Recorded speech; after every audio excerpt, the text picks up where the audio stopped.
What is up, everybody? This is your boy, Teran Rodriguez, bringing you another edition of Set Point. And as always, we have ourselves a jam-packed show as we have a lot to get into in the world of volleyball. As Turkey brings home the gold for the first time in its women's volleyball VNL career. How did they do it, and who did they beat along the way to get the gold? Also, the men's VNL Championships are this week. Who will be the favorite to take the gold in that tournament? Also, the SEC Women's Volleyball Coaches Poll has been released most recently, as Kentucky, Florida, and even Tennessee are the favorites to win. Yes, even Tennessee managed to sneak in a first-place vote. But only one will be the automatic qualifier from the SEC. I'll be giving my thoughts and opinions on that and more as Hand Me a Volleyball, Set Up the Net. As I'm about to start up some volleyball action here on Set Point. This is Teran Rodriguez bringing you another edition of Set Point here on NAIA Sports Radio, your direct feed for all that is sports.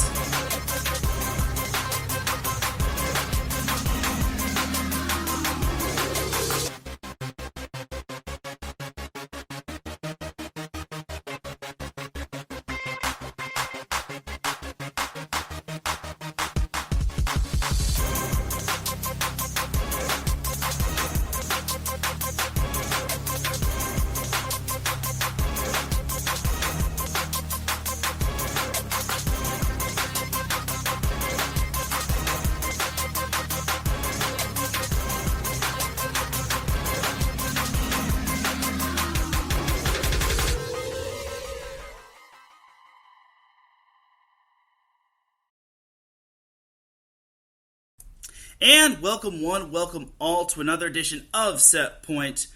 Thank you all for joining me on this beautiful Monday morning, Monday afternoon, Monday, wherever you are listening from.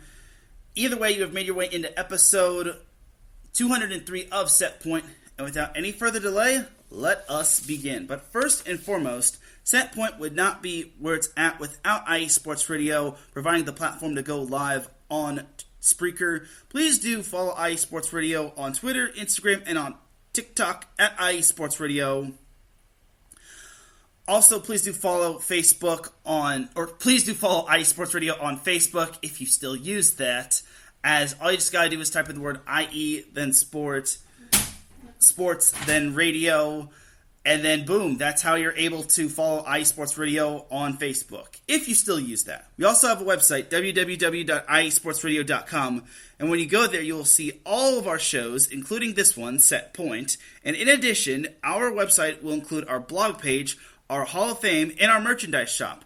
And in case you didn't see the tweet last night from Set Point, there is a discount code that IE Sports Radio has drummed up, as the discount code is IESRSUMSALE, all in capital letters, and then 23. And if you use that code, you will save 10% off from now all the way through this Saturday, July 22nd. So if you want 10% off your IE Sports Radio merchandise, get to the IE Sports Radio website and its merchandise shop, and then boom, that's how you're going to be able to get a discount and get some IE Sports Radio merchandise. In addition, now that that plug is out of the way, you will also see in our merchandise shop t-shirts, tank tops, caps, and hoodies, with more items to be included in the near future. Because for the past 9 years, IE Sports Radio has been bringing you amazing content ranging from interviewing legendary athletes, coaches, and other authorized media personnel to building tailor-made shows dedicated to all major sports cities around the country. In addition, when you go to our website, you will see our Hall of Fame, and you will also see our blog page, and you will also see our host bios and all of our shows. And all the while, we've continued to be by the fans and for the fans. And with your help, we are ready to take the next biggest step. Thank you to everyone for all of your support and for making IE Sports Radio your direct feed for all that sports. Thank you to everyone personally for helping make Set Point what it is, because without you, the listeners, Set Point would not amount to much. And with all that said and done, let's do this. Let's recap some VNL women's volleyball, it was quite the eventful championships in the VNL women's volleyball landscape, as Honestly, it was quite eventful. So this all started on Wednesday. So Wednesday and Thursday were the quarterfinals. It was divided into 2 days, just because you don't want to have like early days and then have everyone be there for like the entire day, just because I don't think that would fly with anybody. So the first quarterfinal was actually Poland and Germany. So Poland-Germany was the 1 seed versus the 8 seed, and in typical 1 versus 8 seed fashion, everyone's probably thinking, okay, Poland's probably going to sweep this one. Well, Poland dominated the first set, 25-12, but Germany, being resilient as they are, they showed a lot of grit and resolve as they took the second set, 25-21, and just like that, it was 1-1. I was like, okay, looks like Poland is going to have to bring their A game just because Germany is no pushover. And then in set 3, Poland kind of got back on the horse, got back to basically being their dominant number 1 seed selves as they took the third set 25-21. Then the fourth set, Poland was leading for the most part, but then Germany drew even at 23 apiece. But Poland kind of had match point at 24-23. Germany drew even at 24 apiece, and I'm thinking, are we going to get Cinco sets between a 1 versus 8 seed? Because it did happen last year when Serbia and the U.S. played, and in case I made a mistake last week, I said that Serbia wound up winning it all. That is not true. Italy was the one that won it all, as Brazil was runner-up, and then Serbia placed third. So in case I made that mistake, that was on me. But back to the Poland-Germany quarterfinal. In the end, Poland was able to score the last 2 points, and they even closed the match on a block as Poland wound up winning the fourth set 26-24, advancing to the semifinals. So it was a great battle to start the VNL quarterfinals. And yes, I'm just going to refer to it as the quarterfinals. Yes, I said in the description that it is referred to as the VNL Championships. I'll either call it the top 8 or the knockout round. I personally like to call it the knockout round, just because I think that has a better vernacular to it, but that's just Teranese, in my opinion. Alright, so that is that for that first quarterfinal. So the second quarterfinal was actually the U.S. and Japan. So I actually had a tough time predicting on if this was actually going to be a battle, or if the U.S. was actually going to figure out if Japan was going to bring their A game, or if Japan was actually going to be the Japan that beat the U.S. in the first meeting in pool play. So the first set, U.S. was able to barely eke out the win in that first set, 25-23, as honestly, that could have gone either way, and the U.S. had control for a good portion of that set, but they were able to squeak out that win despite Japan trying to steal that first set. And then the second set, the U.S. kind of handled business a little bit better, as it wasn't as stressful as the first set, as they took it 25-21. Suddenly they were up 2-0, and you're all thinking this is going to be a piece of cake, right? No. Japan, just like the first meeting, made the U.S. work. As the third set, Japan never trailed, to my knowledge, and they took the third set 25-18. And then the fourth set, the U.S. basically turned their cruise control into overdrive, as they basically just tore past them in the fourth set. Now, the fourth set kind of got a little close, as Japan, I think, trailed by as many as like 7, if not 8.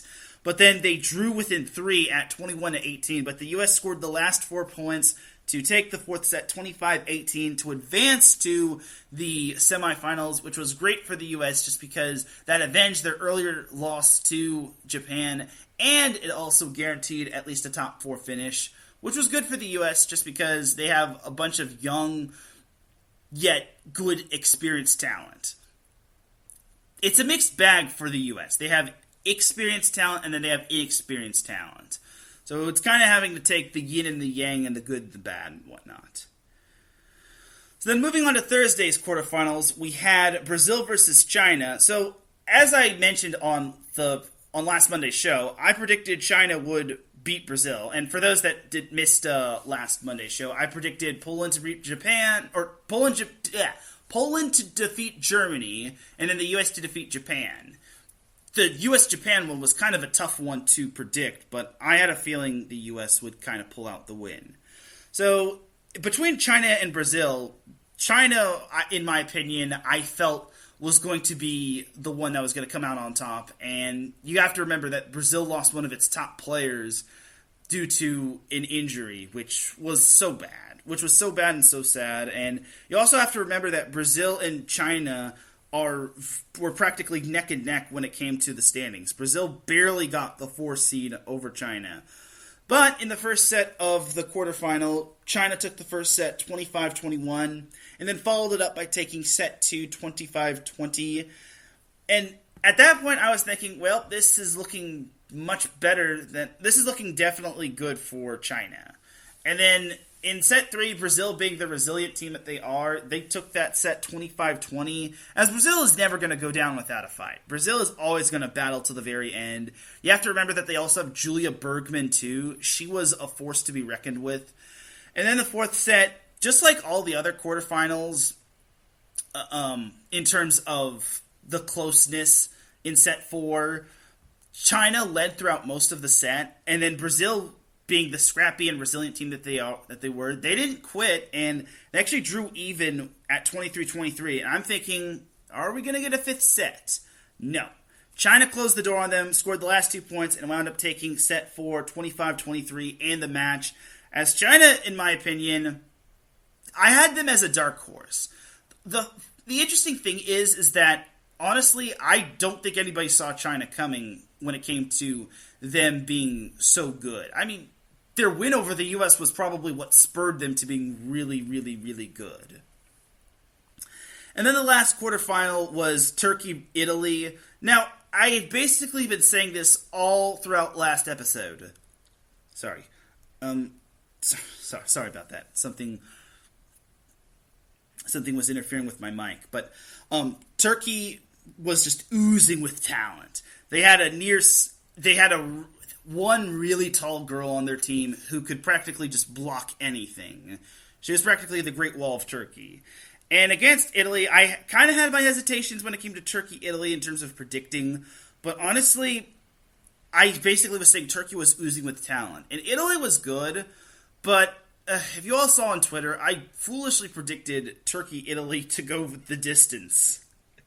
Well, I was right about Turkey winning, because on last episode I said Turkey was going to beat Italy, but I was wrong about the Cinco sets part. Turkey wound up sweeping Italy 25-20, 25-15, and 25-18. Turkey was just that good. They were just that impressive, and honestly, I've always seen Turkey to being such a really good team in terms of women's volleyball. If you all saw the Olympics, that team could have easily been a dark horse to possibly medaling, if not winning the gold. They even made the U.S. sweat. I know they lost Jordan Thompson to injury, the U.S. did, but honestly, Turkey made the U.S. sweat in that match, and Turkey just has a lot of talent on that team of theirs, and it really shows. It didn't just show in that match, but it showed in other matches. So Turkey is definitely deserving of its 3 seed, and it showed as they swept Italy and they advanced to the semifinals. So off to the quarterfinals as the first off to the semifinals as the first semifinal was Poland and China, as China basically was kind of the underdog against Poland, but don't tell that to China, as the first set, China really came to play as they wound up taking the first set 25-18. And then the second set, both teams battled, and it looked like it could have gone either way between both teams, but China wound up pulling off that second set 25-23, and I was very impressed with China. I did not see this coming at all. I did not see Poland being down 0-2 through 2 sets against China. But again, there was a reason why I thought China and maybe Turkey was probably a dark horse. I think China was probably the bigger dark horse than Poland, in my opinion. And then set 3, Poland and China were both neck and neck, but then China eventually pulled out the third set win as they took it 25-23, as they wound up sweeping the match. As honestly, I was very impressed with China. I don't think anybody saw this, as Poland was playing some of its best darn volleyball, and China being 8-4, I mean, they were 2 games back of Poland for first place, but honestly, I didn't expect Poland to get swept out of the semifinals. I was expecting maybe a 4 or 5 set battle, but man, China really let Poland haven't. Now, I've always known China to having a pretty good darn team in terms of women's volleyball, and they've had really good teams in the past, and then they've had their highs and their lows. Like, for example, in the Olympics, they kind of had their little lows, but now I think they're back on their dominant path. So I really got to give credit to China. I think that they really performed well, and honestly, I think that they showed it in this VNL in the semifinals, and by giving themselves a spot in the finals, they actually made their first ever finals appearance. And no matter what, whether it's winning gold or silver, or whether they won gold or silver, they'd be getting their first gold or silver regardless. Now the bigger question was, who would they be facing? So that would be dependent on Turkey versus the U.S. So the first set against the Turkey versus the U.S. made a late. Turkey just controlled the first set throughout the most part. The U.S. tried to make a late run, but Turkey took that first set 25-21. Then the second set, Turkey just straight up mauled the U.S. They just straight up mowed them down as they took it 25-14, and suddenly the U.S. was down 0-2. Like, this was not the U.S. that was basically taking the close sets. This was basically, I wouldn't say they were playing bad. I just thought that they were not playing on their A game, and Turkey was just playing better volleyball. Then the third set, it was just back and forth, and Turkey actually had 2 match points, a 24-22, 24-23, but the U.S. dodged both of them, and actually scored the last 4 points of the match, or of the set, to take that third set 26-24 to continue the match, which I thought was incredible. So the young comeback kids who have a mixture of experience basically pushed the match to 4 sets, to at least 4 sets. In that fourth set, the U.S. kind of fell behind in an early hole. Turkey basically was maintaining at least a 4-point lead at the most, as the U.S. just could not string together a long enough run to basically get closer to Turkey. Until the late stages, of course. So Turkey had match point at 24-21, but you've seen this movie before, as the U.S. dodged that match point, so it's 24-22. That match point, 24-23. And then the U.S. dodged that match point, so suddenly it's 24-24. And Arlington, Texas, with all the U.S. fans, are going nuts, and everyone's thinking that this one's going to go 5. Then the U.S. scores, and suddenly the U.S. is up 25-24, and they've got a set point, and I'm thinking, could we be seeing Cinco sets? Turkey had other plans, as they scored the next point, and then they scored the point after that, and then they ended the match off of a walk-off block, off of a big kill attempt from the U.S., as Turkey took that fourth set 27-25, as they punched their ticket into the VNL Women's Final Championship, as Turkey Turkey makes its first VNL Women's Volleyball Championship. How repetitive. Turkey makes its first VNL Women's Championship appearance since 2018 when the VNL first started. Meanwhile, for the U.S., they get dropped into the third place match where they will face Poland. So you're probably wondering, where does Poland-U.S. sound familiar as a matchup? Well, I actually predicted, foolishly, that the U.S. and Poland would be in the gold medal match. Well, that aged completely bad, as, yeah, my finals prediction of Poland versus the U.S. aged very poorly. I'm sorry to the U.S. fans, I didn't want this to happen, but unfortunately it just did.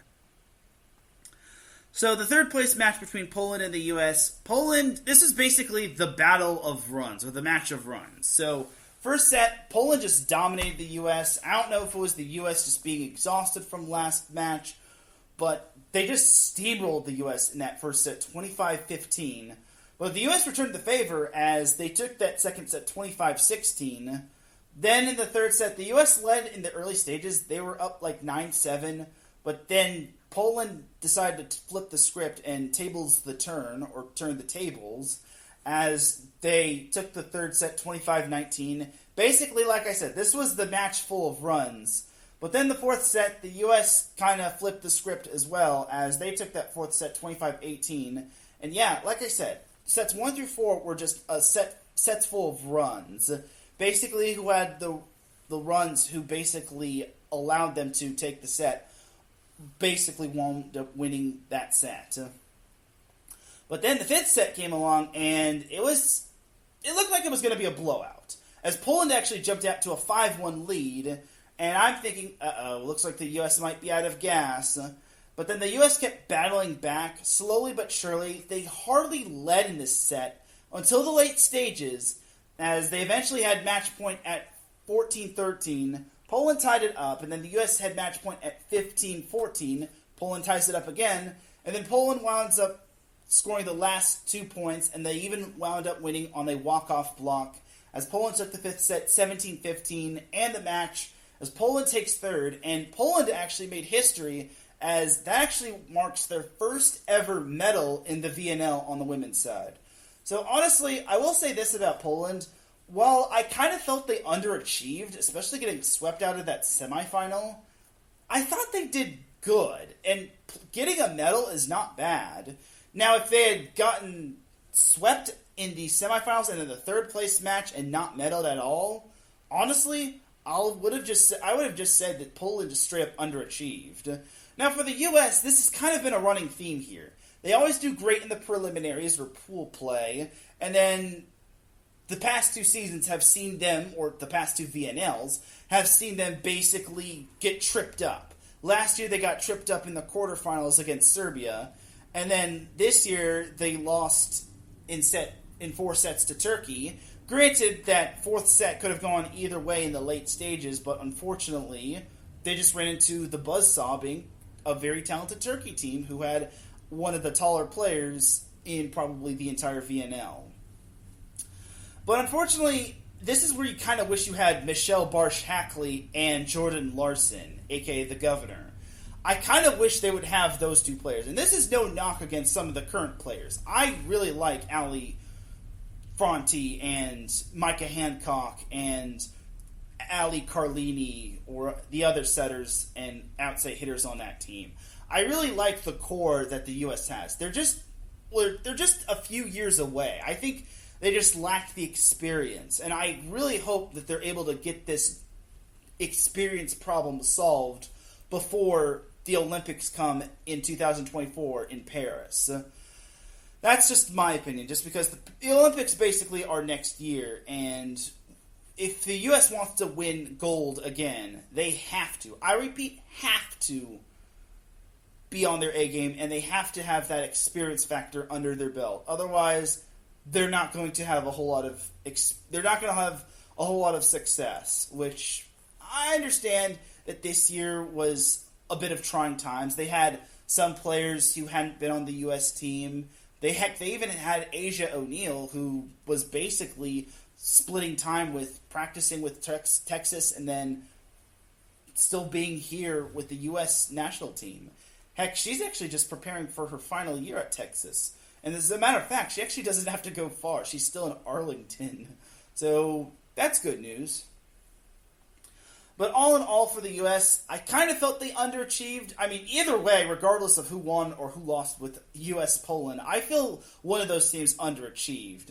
I mean, the U.S. didn't underachieve that badly, but when you just do really good in prelims, and then I feel the loss to China also kind of derailed them and kind of, I wouldn't say broke them mentally. I just think that it kind of derailed them mentally. I just think that 4th place isn't bad, but I just feel that they just had such a great preliminary round, aka whatchamacallit, pool play, and they just wound up pooping the bed in the semifinals. And this is kind of where when you fall in love with going 5 sets more times than not, like against Turkey, against Italy, against Serbia, against Japan, against China, against Poland, that's where it kind of hurts you, because when you fall in love with those 5-set matches, you're more often than not thinking, okay, we could win this in 5 sets. It's just, the match just has to go 5 sets. But then when these teams kind of catch on to you and say, we just got to make sure the match doesn't go 5, then honestly, the teams are going to say, we got to make sure this match doesn't go 5, because if this match goes 5, this team who has been in a lot of 5-set matches is going to find a way to beat us. And that's what Turkey did. And even Poland was able to dodge a couple match points, and they were able to win that fifth set in deuce. And I think Poland learned from its mistakes against the U.S. because if you all remember correctly, the U.S. beat Poland in 5 sets, where that fifth set was 16-14, where Poland actually had a match point, and then Poland allowed the last 3 points from the U.S. So all in all, for the U.S., they just have to they actually have to learn to win not in 5 sets. I know that sounds a little cruel, but honestly, you just can't fall in love with the 5-set matches, because if you do, then it's just going to be an unhealthy habit, and you're not going to get the points that you deserve. Now, am I saying that the U.S. would have fared better against China than Turkey? Maybe. But honestly, Turkey, like I said, they've been oozing with talent. So, again, this is just a little bit of a blurb and a little spat I'm going on, but honestly, that's kind of how I feel regarding the U.S. I think the U.S. still did great. Karch Karai is a great coach, phenomenal coach, and he still has a great amount of talent on his team. It's just that I kind of felt maybe a podium would have, a third, at least maybe top 3 would have been great, but I can't complain about making the semifinals, especially last year. Last year was just, oh my goodness, we can't talk about last year. That was not good. We can't talk about last year, especially if you're a U.S. fan. If you're a Serbia fan, then maybe. Alright, but that's that for that third place match. Now for the championship match between Turkey and China. So, the first set, Turkey got off to an early lead, and they never really relinquished it, as China did all it could to try to snag that first set, but Turkey just took that first set 25-22. Then the second set, it was tight throughout the first half of that set. China eventually grabbed the lead at like 20-18, and they didn't really relinquish it as they took that second set 25-22. And I was thinking, we are in for a barn burner, ladies and gentlemen. We are in for quite the battle. Then the third set, Turkey kind of turned on the gas, and they basically let China have it as they took that third set 25-19. And then the fourth set, China just got off to a sluggish start as Turkey jumped out to an 8-point lead. They led 14-6 at one point, and unfortunately, China just could not catch up to Turkey as Turkey just had all of the talent. Like I've been saying, like I said last week, Turkey is just oozing with talent as Turkey eventually took that fourth set 25-16, winning their first ever VNL gold medal. As they made history, they now have one medal in the VNL, as they now have a gold, silver, and bronze medal, as they basically are the new Thanos meme. Balanced. Everything's balanced. So for Turkey, they're finally on the path of, and I think they're basically on the whole. They've basically put the whole world on notice that they are indeed for real in terms of women's volleyball. I have known this ever since the Olympics from 2020 or 2021. But for Turkey, I have known that they've been for real ever since they beat Italy or Brazil or whoever they beat in terms of the upset special back in the 2021 Olympics. I really think Turkey has something special brewing, and I think Turkey can definitely push itself in the echelon of really good teams, along with the likes of the United States and Brazil and Italy and Serbia and a few of the other teams that have had success in both the Olympics and the VNL. So, honestly, for Turkey, they've really, really shined in the VNL, and despite that third-place finish, they were only one game back of the U.S. and Poland, so they could have legit probably gotten first place had they not dropped that fifth set match, or that 5-set match to the U.S. Had they not dropped a few other matches here and there, as they lost a few other matches along the way in pool play, as they also lost to Poland in 3, they also lost to Japan in 5 in pool play, which Japan is definitely a formidable opponent. And then Poland and the U.S. obviously finished in the top 4 as well. But for Turkey, they basically redeemed themselves, and they, well, especially against the U.S., that was a marquee statement win right there. A redemption win for that matter. So for Turkey, I was very impressed by them, and honestly, I will say this, I definitely think they are, once again, oozing with talent, and once again, they are deserving of that gold medal in terms of the women's VNL. Now, as for China, I'm just going to say this. They had a phenomenal run in terms of the women's VNL. I was very impressed by them. I really think that China is going places. I've always known China for having a good team. In the past, they've always had good teams in terms of the Olympics and maybe in terms of the VNL. I'm just going to say this. This medal that they earned was actually their first silver medal, and this was actually their first ever VNL finals appearance on the women's side. So the fact that they made their first ever finals appearance on the women's VNL is quite amazing. They have 3 medals altogether, 2 bronze and 1 silver. Eventually they're going to get that gold medal, and honestly, I really think that China is back on the map in terms of their I wouldn't say dominance, but in terms of being good. Now, how will they fare in the 2024 Olympics in Paris? That remains to be seen. But I think China is basically putting everybody on notice, and I think China can throw its hat into the name as well. I really think that China has a good potential in terms of its players. And honestly, this top 4, or top 8, was really good. Italy was good, the reigning champion. And then you also had Turkey, who won its first gold medal.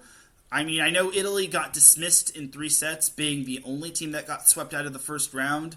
But honestly, they ran into a buzzsaw being the talented Turkey team. And then Brazil, that's the team I kind of feel bad for. I think Turkey, at full strength, had they not lost their star player, I think Brazil might have had a shot. But I will say this, they'll be back. They're not going to be down and out for much longer. Poland was a pleasant surprise as they really put itself on the radar. And honestly, I think that Poland is really going to show its true potential in years to come. And I really think Poland was very impressive. And to get their first ever gold medal, I think it was good.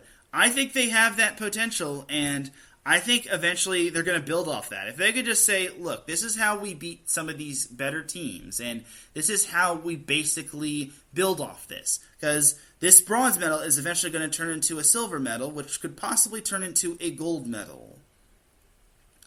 And then circling the wagons back to Brazil. Brazil, obviously, they eventually have not gotten a gold medal in terms of the VNL, but it does not take away from their success in the Olympics, as this is soon to be training for the Olympics in 2024. This is going to be basically the preview of what's to come in the Paris Olympics in 2024, which is next season.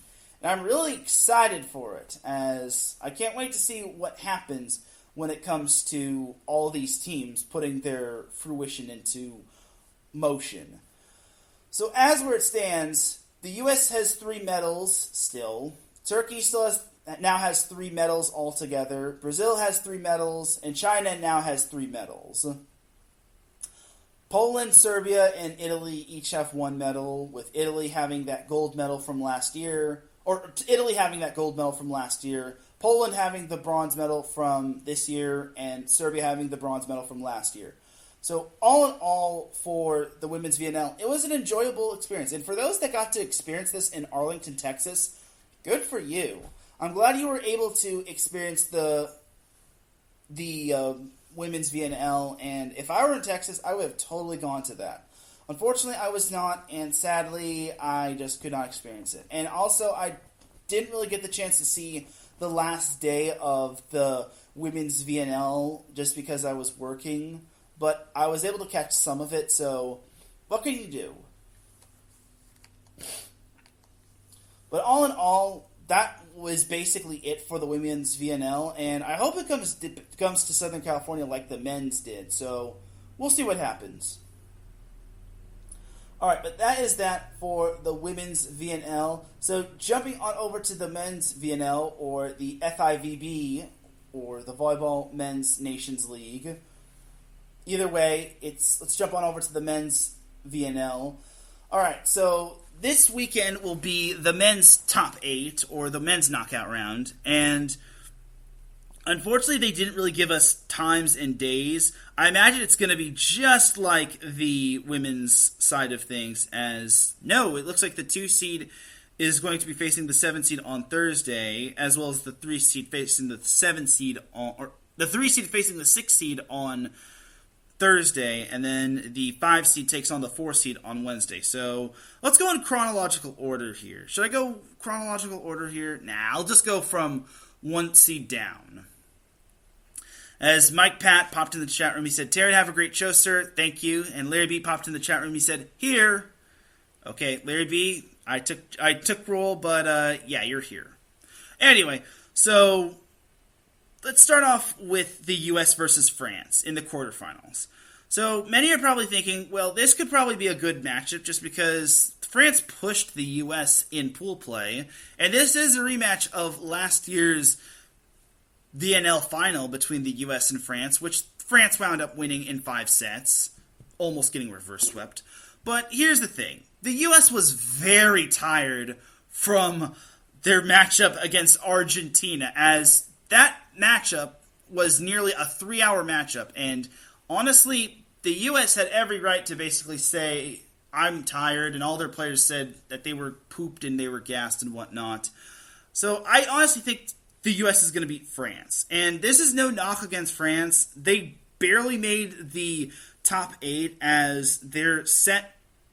Oh, they had 2 more points than Serbia. And even if they had the same number of points than Serbia, their set win-to-loss ratio was much better than Serbia's by 2, as they actually lost 2 less sets than Serbia. So, honestly, I think the U.S. beats France.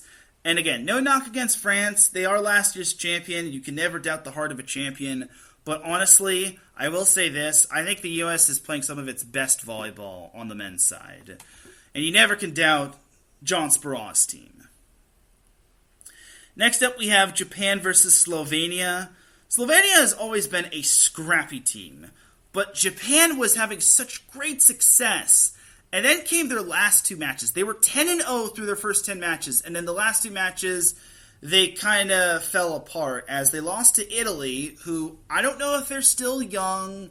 I don't know if they're still the young team that they were in week 1 of pool play, but Japan lost to Italy in 4, and then Japan lost to Poland in 3. Now, Poland, you could obviously make the argument that they're just as good as Japan, just because, well, Poland and Japan actually have the same record. It's just that Japan has 2 more points than Poland, and their set ratio in terms of wins and losses are slightly better than the likes of Poland's. But Japan, I feel, get the edge over Slovenia. I think Slovenia is going to battle Japan for the most part, but I think Japan is going to come out on top. I think Japan needs this week off, and I think they just needed those 2 losses, because if they went in as the top seed, and they went in basically 12-0, if not 11-1, and heck, who knows, maybe they were sitting starters. I can't tell. I wasn't at the Philippines. But for Japan, heck, maybe they just needed those 2 losses. They just needed a little slice of humble pie. Maybe they just got the bad losses out of the way, and now they just have gotten the bad losses out of the way, and maybe, just maybe, they can go on their little run to the gold path. So I have Japan beating Slovenia, but I think Slovenia is going to push Japan to some of its limits, to an extent. Next up, we have Poland and Brazil in the quarterfinals. Now, I think this is going to be the most underrated, and I think this is probably going to be the most entertaining quarterfinal, in my opinion. Well, people are going to say, well, 8-4 against 10-2, tied for the best record. What's so special about this? Well, I will say this. Brazil has always been known for having good volleyball teams, and Brazil even beat the U.S. So, if anything, Brazil is not to be underestimated. And I think of all the teams that are not in the top 4, being Argentina, Brazil, Slovenia, and France, I think Brazil is probably the dark horse. Now, I'll obviously get into Argentina a little bit later, but I will say this. Brazil is a gigantic dark horse to win it all. And I think Brazil could pull the upset, but Brazil has one thing working against them. The VNL Championships on the men's side is being played in Poland. And they're playing Poland, the host team, so I kind of feel I have to give the edge to Poland when it comes to this match. So, unfortunately for Brazil, I have to pick Poland in this matchup. But I'm 95% certain Brazil is going to battle Poland to the bitter end. I'm at least expecting that match to go 4. Maybe it'll go 5 if Brazil shows its true potential, but I've got Poland winning this one. I hope I didn't jinx that matchup to it going 3 being in favor of Poland, but I digress. And then the last matchup we have in terms of the quarterfinals on the men's side is Italy versus Argentina. Now, this is kind of just like Brazil versus China on the women's side. Italy versus Argentina is basically so close that you could smell its breath. Italy-Argentina finished with the same record, and they also finished with the same number of points. Why does Italy get the higher seed? Well, set to win-loss ratio. Italy has 28 sets won, and then 15 sets lost, and then Argentina has 32 sets won and 18 sets lost, which I'm no math whiz, but I'm fairly certain that adds up to Italy having a better win-loss ratio. I know Italy has played only 43 sets, while Argentina has played 50 sets in pool play, so I imagine that Italy, I guess, gets the edge over that. Again, I'm not the biggest math whiz, but I'm fairly certain Italy gets the edge over that. Now, that being said, Argentina, I know, is a good team. Argentina is fantastic. They only have 3 losses, and one of those wins was against the U.S., which was in a marathon match. Remember, they won that 4th set against the U.S. 43-41, which actually marked the longest set in VNL history. So, if Argentina could win that long set, they can do whatever they want. And I know they went 5 sets against Iran, but honestly, they were pretty much in the championship regardless of what happened. So, honestly, Argentina, I think, is a really good team, and them being the 5 seed does not do them any justice. That's the reason why I think they're not a dark horse. Between them and Italy, I think they're neck and neck. If I were to say Argentina's a dark horse, that would basically be me saying Argentina should be in the top 4 instead of Italy.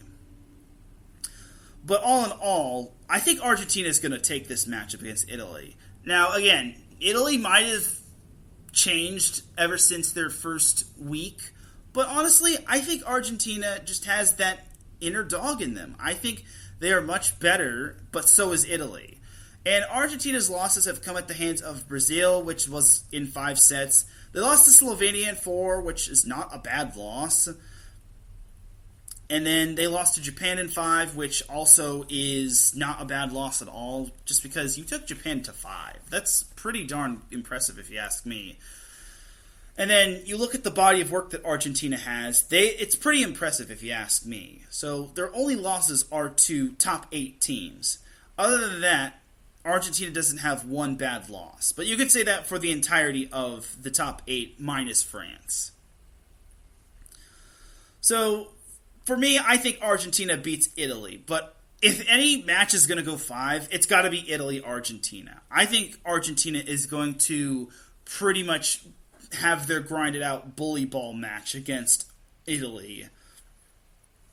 And honestly, I would not be surprised if that one went 5. If it doesn't go 5, then I imagine that Argentina is going to probably win that 1 in 4. But if Italy does show their true potential, then I think it will go to show that Italy is much more improved than it was in week 1. But we'll see what happens with Italy going forward. So, in the semifinals, if my predictions do come true, like it did on the women's side, I would have the U.S. playing Argentina and Japan playing Poland. So the U.S. versus Argentina. Now, here's the thing. The U.S. lost that marathon match to Argentina. I feel the U.S. might be a lot better than what that match proved that it was previously. Obviously, the U.S. was in, and obviously the U.S. was thinking, okay, all we just need is to basically get a point, and all we just need is a win.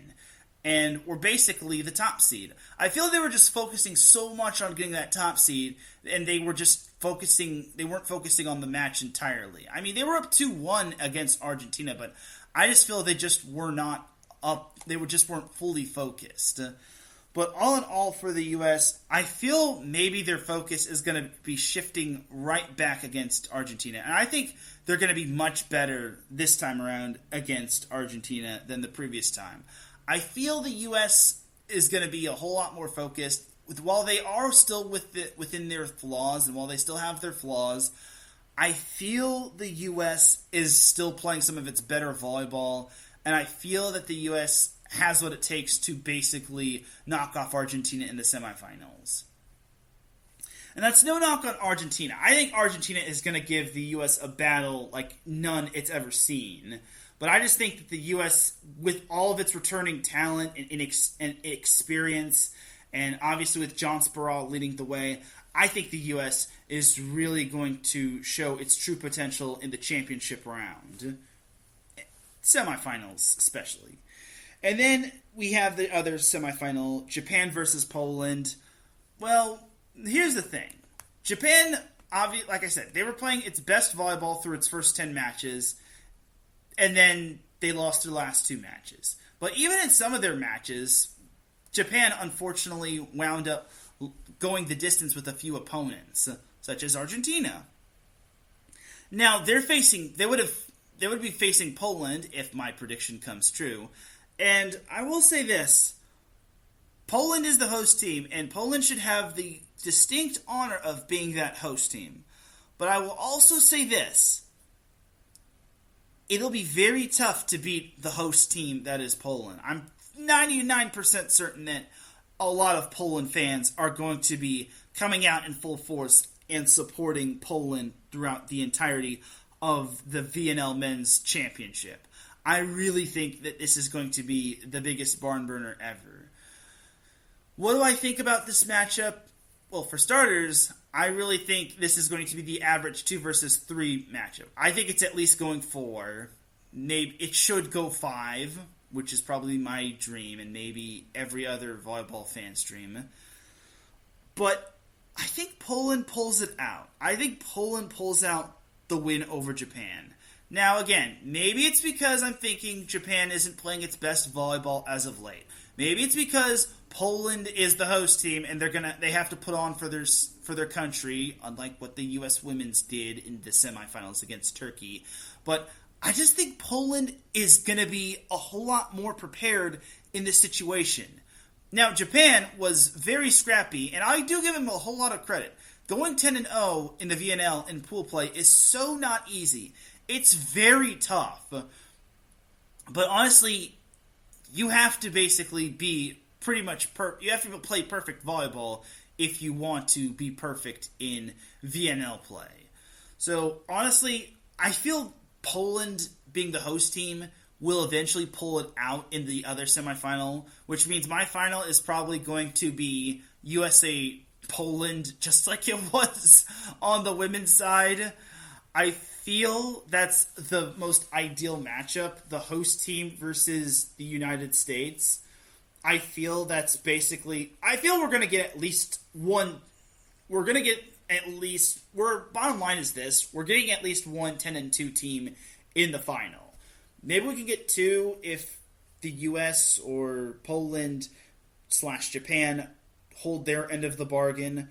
But there's a lot of talent in this field of 8. Like, all these matches in the quarterfinals are so good. Like, heck, like I said, even the U.S.-France is a good matchup, because you never know with France. Maybe France could be playing its best volleyball, because now that they snuck into the top 8 of the men's VNL, because they had to beat Germany in a certain number of sets to get in, and they did, they were able to basically, get into the postseason or the top 8.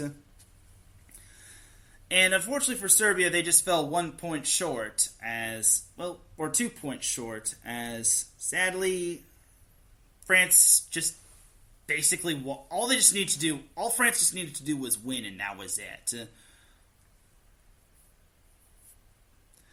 So for France, now that they're in the top 8, anything can happen, but they have to start playing their best volleyball. But they're facing the number 1 team, or the top seed in the men's VNL. And then Japan, Poland, their matchups are going to be anything but easy. And then Italy, Argentina. If Argentina plays its best volleyball, I really think they can pull off a few upsets. I think Argentina, if they can get to the semifinals, that's when they could be the most dangerous. If they can get to the semifinals. But Italy is not going to be as easy, as I think Italy is much better than what they showed back in week number 1. But I think this is going to be a barn burner of a weekend in terms of men's volleyball on the VNL side of things. So I'm really excited for the F5EB and what it's throwing in terms of the VNL on the men's side. So we'll have to wait and see what happens on who's going to be coming out on top.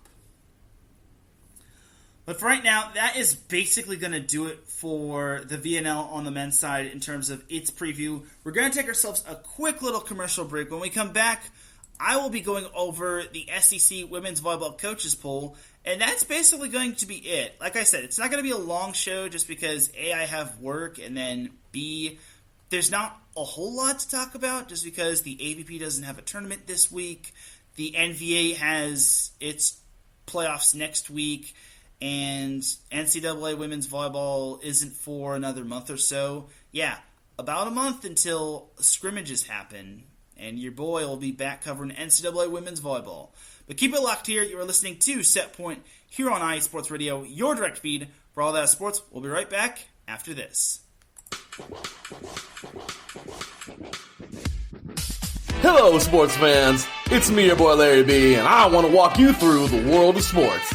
No, not just the mainstream major TV deal type sports, although those are important too. But let me be your guide through your journey of all sports, from college to the pros, the minors, and everything in between.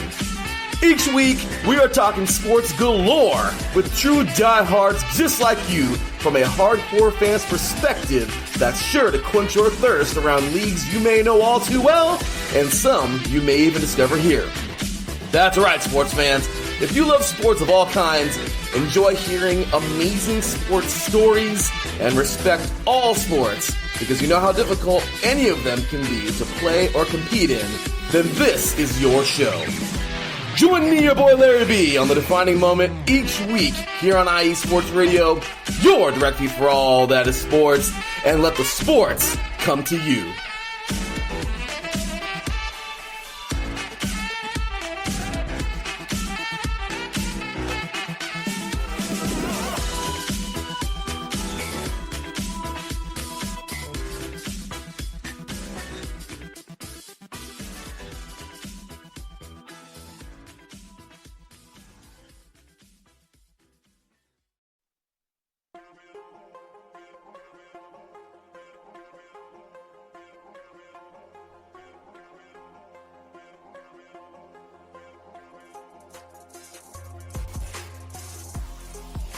Hello, ladies and sinners. Hello, sports fans around the world. Hello, IE Sports family. This is Cale Henderson, the host of IE Vegas, the Sin City Sports Show, presented by IE Sports Radio. If you folks are interested in sports in the Vegas area, if you're wanting to have a blast for 1 hour, every Tuesday night from 7 p.m. Pacific Standard Time to 8 p.m. Pacific Standard Time, this is a show built for the Vegas sports fans, where we feature the Las Vegas Raiders, the Las Vegas Golden Knights, the Las Vegas Aces, and the University of Las Vegas, Nevada Rebels. Hopefully, fingers crossed, MLB team coming soon. Either way, if you folks are looking to have a blast for 1 hour each and every week, tune in Tuesday, 7 p.m. Pacific Standard Time to 8 p.m. Pacific Standard Time. If you folks are interested in Vegas sports news, go to our Twitter at SinCities_IESR, and you can speak with me, the host, Cale Henderson, at Cale_Henderson on Twitter. At any time, be happy to reply. Always want to reach out to our fans. Again, the Sin City Sports Show, presented by IE Sports Radio, your direct feed for all that is sports.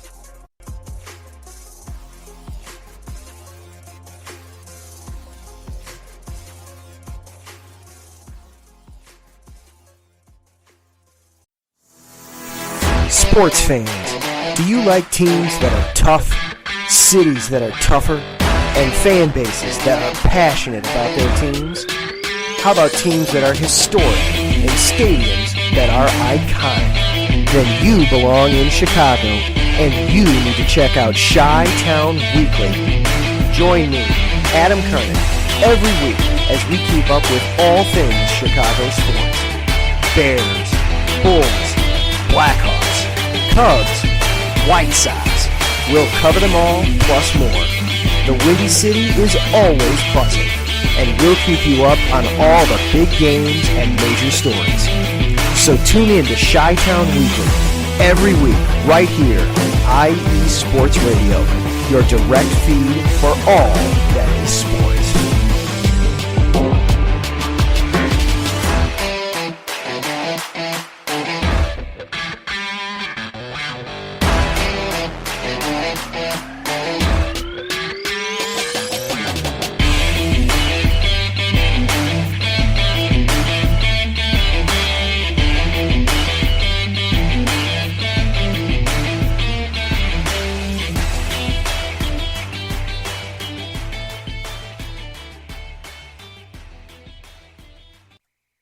Back with segment number 2 of Set Point here on IE Sports Radio, your direct feed for all that sports. Definitely do check out all of our amazing shows on the station, such as The Defining Moment with Larry B., Sin City Sports with Cale Henderson, and Chi-Town Weekly with Adam Kernan, which will be going on later on in the day, as Adam will be going on at 5 p.m. Pacific Time, 7 p.m. Central, to be discussing all things Chicago sports, as he does an excellent job discussing everything ranging from the Chicago Bears all the way down to Northwestern, and you don't want to miss it. Adam does an outstanding job, as he actually popped into the chat room as he is popping in on his lunch hour. He says, "Good afternoon.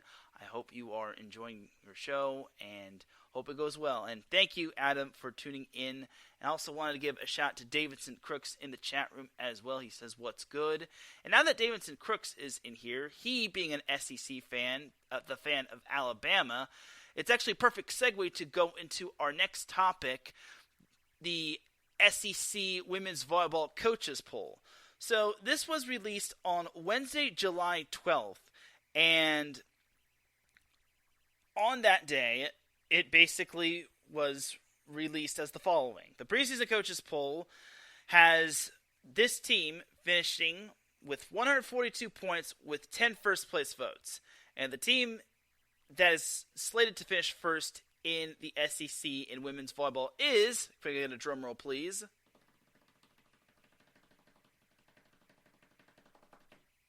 probably can't hear that drum roll, but what can you do? Kentucky. So Kentucky is slated to finish first in the SEC in women's volleyball, which I think makes a whole lot of sense considering they got a whole lot better in terms of the offseason. They really upgraded their roster, and they returned a good amount of talent as well. And Craig Skinner obviously does an outstanding job with his program. Slated to finish second in the SEC, behind them, with 2 first-place votes and with 129 points, is Florida. Now, Florida did lose a good chunk of their team, such as Merritt Beeson, Bree Kelly, as well as Birdie Hendrickson, but they do return Alexis Stuckey and a few others to their team, as I think Florida can still do some damage. And I really think that Florida is going to be battling for first or second with Kentucky. And then for third place, Tennessee, which surprisingly garnered one first-place vote, finished with 113 points. So that's quite impressive. Tennessee got a first-place vote, and they're slated to finish third. Then fourth place all the way down did not garner any first-place votes. But here is basically the remainder of the SEC women's volleyball teams and where they're slated to finish. Georgia, slated to finish fourth. They tallied 106 points. Arkansas, 5th, 101 points. LSU, 6th, 96 points. Auburn, 7th, 89 points. Texas A&M, 8th, 63 points.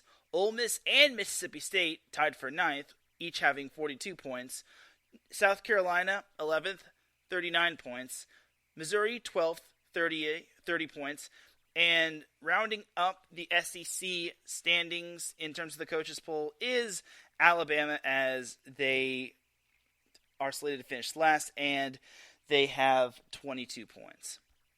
So looking at the coaches poll, I'm just going to say this. I think LSU might be the sleeper team in this conference. I think that's the team that no one should be sleeping on, just because I feel LSU got just as good as Kentucky did in terms of the offseason, as they got really good players from the transfer portal, such as Jay Demps, and they returned a good portion of their team from last year's team that made it all the way to the round of 32, which beat that really good Hawaii team, which returns a good portion of its talent to this year's team. But I digress on that. So if there's one team you should not sleep on in the SEC, it's LSU. And I really think LSU has that potential. I'm not trying to say that they're going to knock off Kentucky. I mean, they did so last year, but I think you have to be consistent every single night or every single match when it comes to the SEC. And for LSU, they are definitely going to be good, and I think they're going to pull an upset here or there. It's just that can they be consistent enough to the point where they're beating not just Kentucky and Florida, they're also beating Tennessee and Georgia, Arkansas, LSU, and heck, even Auburn. Auburn, I think, can also be a threat, too, because you remember what happened in the NCAA tournament. They upset Creighton in 5 sets, and they almost beat Houston as they fell 1 set short in the round of 32. But Auburn, they're kind of going to be an anomaly, and you also have to remember that they were the longest-running team that was undefeated all the way up to SEC play. Arkansas and Georgia are both also really good teams, and Georgia won in NCAA tournament match last season. Arkansas battled Oregon but fell short to them last year in the round of 64. And then Tennessee, they got Janasia Moore from Ohio State and Morgan Fingal, who is on this year's volleyball preseason All-SEC team, which I'll be getting into a little bit. Those two are going to be a great duo for Tennessee's offense, and I really think that the Lady Vols can do some damage. My thing for Tennessee is, can they actually beat the teams that they're supposed to beat? Because that seems to be their Achilles heel. They always seem to struggle against the teams that they always should beat on paper, but they find a way to lose to, like the Missouris, which have been vastly struggling the past few years. And then I do remember they lost to Alabama one time, and they've lost to a few other teams that they should beat on paper. So for Tennessee, I think they can be successful, but they have to, I repeat, have to beat the teams that they're supposed to beat. I mean, obviously you can't just beat Kentucky and Florida at least one time. You have to beat the other teams. You got to beat the Georgias, Arkansas, LSU's, Auburns, and you have to beat every other team that is also in the SEC. You just can't take anyone for granted, just because I think when it comes to conference play, all bets are off, and everyone is raring to go against anybody, and you never know what could happen. You could be going 5 sets every single night, kind of like the Big West Conference, or it could be an easy night, which is beneficial for some teams. Or you could be having the unexpected night where you get an upset alert here or there. But all in all, for the SEC, I think it's going to be a fun ride, and I can't wait to see what Tennessee can do. My only other concern for Tennessee is, how do you replace Natalie Hayward? She was a generational setter who I really think set the tone for the Tennessee women's volleyball team after transferring a couple seasons in. So for Tennessee, I really think that's my biggest question. How do you replace Natalie Hayward. She is a once-in-a-lifetime impact player in terms of having her as a program. So for Tennessee, that's my biggest question right there. I think they could do wonders in terms of having a replace. Obviously, it's not going to be easy replacing her, but it's going to take like a while to having someone take the reins as the starting setter. So time will tell to see who will be the best starting setter for Tennessee going forward, but I really think Tennessee has something going on there, especially with the likes of Fingal and Janasia Moore. And then, like I said, for Kentucky and Florida, they're kind of in that S tier. Like, Kentucky, Florida is in an S tier when it comes to the SEC. Tennessee, Georgia, Arkansas, LSU, and Auburn, they're in the A tier, and then Texas A&M, Ole Miss, Mississippi State, South Carolina, Missouri, and Alabama, they're kind of just there. They're kind of in the rest of the bunch, right below the A tier. So Kentucky and Florida, they're basically the two-headed monster, and they're practically carrying this conference. I really think Kentucky does have potential just because, again, they returned a lot of good players from their team last year, and they got a really good transfer from Oklahoma, which will be joining the conference next season, along with Texas, of course. But for Kentucky, I really think that this is going to be their year to probably win the conference. Now, I'm not ultimately guaranteeing that just because you never know what could happen. I really think Florida is going to eventually figure out what's going to happen with their roster. Obviously, you can't count them out ultimately just because obviously they lost 3 good players from their team last year, especially Merritt Beeson, but I don't think Florida's just going to roll over. You can never, ever count out a Mary Wise coach team. That's the number one rule. Never, ever count out a Mary Wise coach team. And Florida always seems to have really good recruiting classes year in and year out. And last year was kind of a tricky year just because they had only like 2 seniors, and one of them was pretty much their kill leader. I think her name was Mariana Markova, who transferred from Clemson, if I'm not mistaken. Regardless, it's going to be an interesting year for Florida. I don't think they'll take too big of a step back, but I don't know if they'll have what it takes to... I don't think they'll have that chomp in them to like challenge Kentucky. I think they do have what it takes to handle the other teams in the conference, but I'm not sure if they have the chomp to out-chomp Kentucky. But time will tell, and you never know what can happen along the way just because a lot can happen from now all the way to August 25th, or in this case, SEC play, which is probably in the middle of September. So we'll see what happens going forward, and we'll see where everyone stands in terms of the SEC. I could assure you, I don't know if we'll see another SEC team undefeated like Auburn was last year, but time will tell. But on that note, that's pretty much it for the coaches poll. As for the SEC volleyball preseason volleyball team, you have Jillian Gillen of Arkansas along with her teammate Taylor Head. Then you have Akasha Anderson of Auburn. Then you have Alexis Stuckey of Florida. Then Casey Evans of Georgia. Then Sophie Fisher of Georgia. Then Ellie Bevan of Kentucky, Emma Grom of Kentucky, Reagan Rutherford of Kentucky, and Azani Taylor of Kentucky. Then you have Anita Anwusu of LSU and Sana Dodson of LSU. Then you have Sasha Ratliff of Ole Miss. Then Morgan Fingal of Tennessee. And rounding off the volleyball preseason All-SEC team is Logan Lednicki of Texas A&M. So that is pretty much that for the SEC. I really think it's going to be an exciting race, and I can't wait to see who's going to be duking it out against who. I think for Kentucky and Florida, obviously they're in their own little tier, but then 3 through 7, Tennessee, Georgia, Arkansas, LSU, and Auburn, I really think they do have that potential of just battling it out with one another, and I don't know if that will be the correct placement in terms of the end of the season. Like, you never know if Tennessee will finish third. Like I said, LSU I think could be very well low ranked. I think they could be a top 3, if not top 5 team in terms of the SEC. But time will tell. But that is pretty much going to do it for the SEC women's volleyball portion of the show. Before we get out of here, I have one more bit of news. It's not ultimately volleyball related, but it is kinda.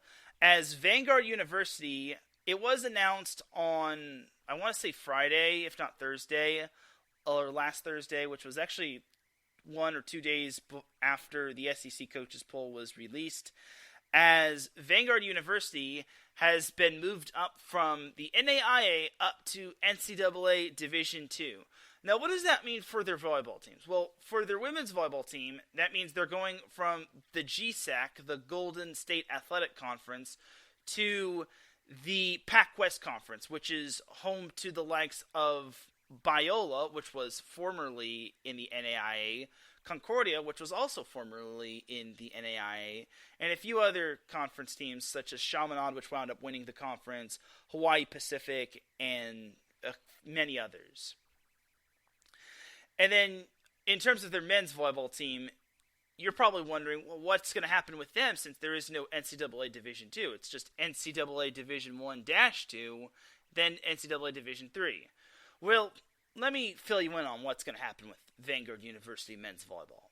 They are actually going to get the jump from the NAIA all the way up to NCAA Division 1-2, or NCAA Division 1, which is the correct vernacular, as they will be participating in the MPSF. I am not kidding you. Vanguard University men's volleyball will now be partaking or playing in the MPSF. So that means they're going to be in the home of the conference, which is resident to UCLA, GCU, BYU, USC, Stanford, Concordia, which, remember, that team was formerly an NAIA team, and now they are in NCAA Division 2. Well, for the men's volleyball team is in Division 1-2. And Pepperdine, can't forget about them. So that's huge for their men's volleyball program, because you also got to remember, their men's volleyball program wound up winning the NAIA championship. And I guess I should get this out of the way. The NAIA, with Vanguard leaving for NCAA Division II, or their men's volleyball program, their NAIA men's volleyball champion is going to have a new champion. The NAIA championship is going to have a new champion, as with Vanguard no longer returning to the NAIA, that means the NAIA is going to be having a new champion, which I think is cool. But for Vanguard, this is big because now it means their entire program is transitioning. But for their men's volleyball program, it's probably seen the most growth just because they have really come into their own, as they had players like Kyle Anima. Last year they had Will Anderson. A few years ago they had Bryce Thompson. I think that Vanguard University, in terms of its men's volleyball program, is evolving. And they're not that old of a program. They started out in 2020 before COVID shut the world down. And I really think that Vanguard University, in terms of its men's volleyball program, is really doing great guns. And Brian Rofer has done excellent work. And he was only in his first season where Vanguard University wound up winning the NAIA men's volleyball championship. A lot of credit also has to go to Brad Rostratter, who wound up building Vanguard University men's volleyball from the ground up. And you also can't forget about Eric Valley, who has been along the ride in terms of Vanguard University men's volleyball from the get-go. So all in all, for Vanguard University, in terms of its men's volleyball program, it's now in the big boys. It's now in the highest division, and it's going to be playing the greatest of competition. But one thing you have to know in terms of Vanguard University men's volleyball is that it's already played some Division I teams in the past.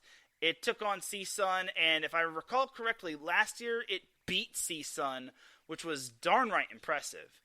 It also played the likes of UC Santa Barbara. I also want to say they played the likes of Concordia and Stanford. So they've got like familiarity in terms of playing MPSF teams and playing NCAA Division I teams. So all in all, for Vanguard University men's volleyball, I really think that Vanguard, in terms of their men's volleyball team, is going to be fine. Now, as for their women's team, I have had experience covering them. That was all the way back in like the 2013-14 era, back when Aaron Leja was the head coach. I haven't really been able to cover them a whole lot, but for Vanguard, they will be joining the Pac West. Chaminade, Point Loma are the two-headed monster of the conference. Chaminade dominated the conference, going 19-1 and finishing 26-8 overall. Point Loma and Fresno Pacific both finished second, each totaling 15-5 records in the conference. Point Loma finished 20-8, Fresno Pacific 16-9. Biola and Concordia, believe it or not, they both finished 14-6, and they both finished with 17-10 records. Azusa Pacific, Holy Names, Academy of Art, Hawaii Hilo, and Hawaii Pacific, as well as Dominican, are the teams that round off the Pac West. So, outside of men's volleyball, those are the teams that are going to be playing, that Vanguard's going to be in the conference with. And I feel Vanguard is going to have more recruits just because more recruits from like Orange County are going to want to like go to this school, because now it's no longer an NAIA school. It used to be just a small school, small NAIA school, but now it's no longer that small little NAIA school. It's now a big NAIA. It's now a big, it's still a small NCAA Division II school, but it's now evolving. It's really incredible. And one thing to also note for their men's volleyball team is that they won the national championship, but they didn't really have a traditional and true home court advantage. It's because their gymnasium is still under refurbishment and renovation. As something I remember back when I used to go to the Vanguard University women's volleyball matches before there was a men's volleyball team, is that there was the pit, but it was such a small gymnasium. There was not a whole lot of bleachers, but now it's going to get a big-time upgrade, and I really think that the pit is going to get an upgrade, and honestly, I really think it's going to look really good. And honestly, I can't wait for the unveilment of their new gymnasium. Nothing wrong with the previous pit, but I think that this new gymnasium for Vanguard University men's volleyball is going to be huge. And honestly, I can't wait for it. And then jumping back to their women's volleyball program, they've had success. They've made the NAIA tournament, which I think is good. They haven't really been the greatest. They haven't had the most success like their men's team has. But again, a house is never built overnight. I really think that their women's program has something going on, and I really think that they eventually can make it happen. Now, one problem for Vanguard is that they still have the transition period sit out, as there won't be any postseason play for Vanguard until, I want to say 2026, 2027, which means I don't think their men's volleyball team will be partaking in any conference tournament postseason tournaments until after 2027. If not, maybe until maybe earlier. Maybe even earlier. I think 2027 is going to be when they partake in it. And then for every other sport, it's basically a sit-out period until 2026 as well. So until after the 2026 year. So we'll see what happens with Vanguard and its other sports. But all in all, I really think that this is huge for Vanguard University men's volleyball. And like I said, a lot of recruits, and not just for volleyball, but for other sports, are going to want to go for it. Yes, Vanguard doesn't have a football team, which obviously is a bummer, but hey, it means that Vanguard is growing up. It went from little NAIA school to now little, but now growing NCAA Division II school. And I think they're getting bigger and better by the day, and I think it's quite amazing. And for me to have that in my backyard, that's just quite awesome. So I'm really happy for Vanguard University men's volleyball and for women's volleyball that they're getting a level up. And for their men's volleyball team, they're in the highest division now. They're playing with the big boys. Yes, they're not going to be in the NCAA tournament, but hey, that's still pretty good. But on that note, that's pretty much going to do it for that Vanguard University news. And ladies and gentlemen, that is going to do it for this week's episode of Set Point. Ladies and gentlemen, it is time to drop the beat, because I'm about to dip like a banana in chocolate. You feel me? Thank you, everyone, for tuning in to Set Point. I really do appreciate everybody tuning in. If you listen live, I appreciate you. If you listen on the playback, I appreciate you. If you listen at work, I appreciate you. If you listen anytime, any place, anywhere, I appreciate you. Shout to the chat room, Larry B, Mike Pat, Adam Carnage, and Davidson Gross, and Patty Sachs for listening live as well. I really do appreciate everybody tuning in. I will be back on Friday for the SoCal Sports Show on my original time, noon Pacific time. And the next week, Set Point will be back on its original time on Monday, 6 p.m. Pacific time, 9 p.m. Eastern. There will be no interference whatsoever. Next week, we have the previewing of the NBA playoffs and the recap of the VNL Men's Volleyball Championships.